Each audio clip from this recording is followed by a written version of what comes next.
Rolling. Hey friends, it's Ian Khan at Health 2025 here at Las Vegas. I've got with me Jonathan from Chiron, and they're doing something very specific with natural language processing. Now, if you didn't know what that was, that makes two of us. So let's ask him what's going on in the healthcare field with NLP. Welcome to The Futurist. Thank you very much. Tell us all about, like, what is NLP first of all? Where are we going with it? What are you doing with it? Well, excellent question. I think you're more familiar with them than you think. Natural language processing, I'm sure we've all heard of ChatGPT and Grok and Claude.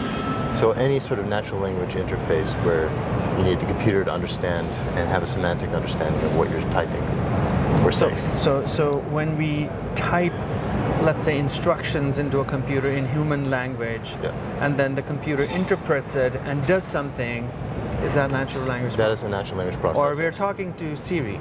We say, hey Siri, what time is it? Yeah. Is that natural language processing? Yeah, so, okay. So that part has two components. You've got the audio to text, but then that text is getting fed into their system and they do a natural language process on it. I understand. Yeah, now it's super clear. Yeah. So what are you guys doing at Chiron? So we bring a congruent analytical solution to the natural language processing problem. Large language models have a lot of issues, which we can get into in the course of the conversation, but it goes to goal orientation of what that system is. I'm a mathematician by training, and we talk about formal systems where you can prove what it is that you're doing. And in medicine, that is really important because you have to have the trust that the system is actually verifiable, right? Large language models don't do that. Their orientation is just to predict the next token based on the pre-training of the data that they have. Yeah. And that could be a problem when the data is either incorrect or wrong or incomplete. It could also be a problem when it's being curated by somebody who isn't necessarily the best at what they're doing. Not necessarily through any fault of their own, but what you do is you tend to encode those biases of the human that's actually curating the data as well. So the language model itself has certain issues. Yeah, there's lots happening with large language models, and now we have the small language models. I personally believe we are at a very initial stage of this entire kind of thing opening up, the Pandora's box opening up. There's great traction because I think these LLM companies are announcing things we haven't seen before. You know, now I have 1 trillion parameters, and then somebody else comes and says we have 20 trillion parameters. And I think this will continue to happen, right? Great. So I'm not falling for the noise. But the question is, like, where are we headed with the usage of data? Generally, lots of healthcare data being collected, right? How is that going to help us? Because majority of it is in silos. How do we bring it out? How does NLP integrate? What's that look like for you? I think that the data approach is a little bit misguided, and it's not a panacea to all of our problems, right? Again, there are certain systems where that works really well. So if you're doing image recognition, you're doing radiology, you're trying to detect a hemorrhage in a CT scan, for instance, using a lot of data, a lot of imaging data to train on will give you excellent results, But when you're doing semantic parsing, that's not going to necessarily be a congruent solution is what we're going to say.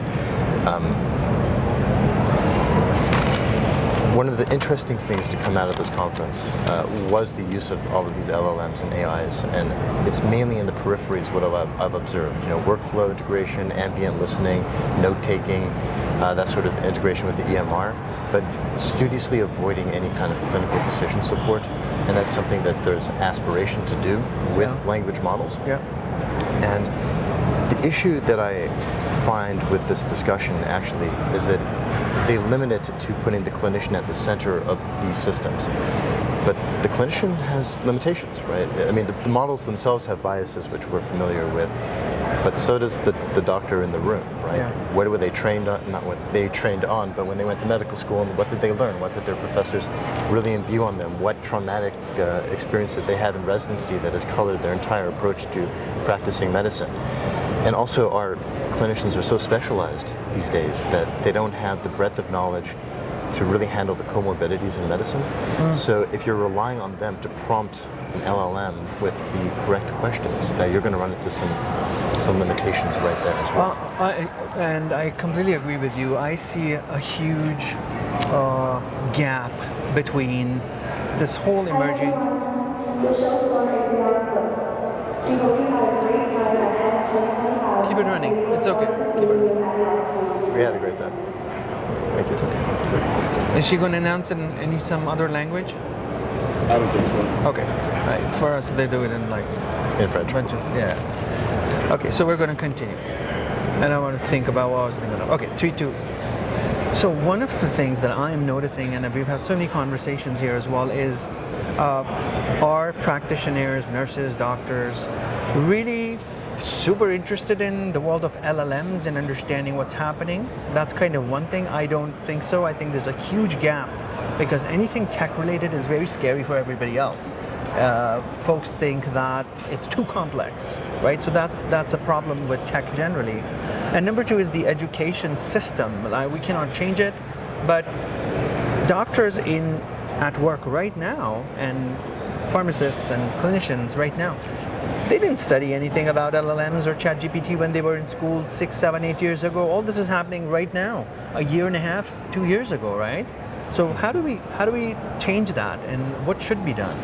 Well, you bring up an excellent point. I mean, the pace of innovation is just so rapid, and the pace of medical knowledge is just growing so much faster than a human's ability to keep up with it. There's some recent estimates. You need to read 5,000 articles a day just to stay current with the rate of publishing that is happening in our medical journals.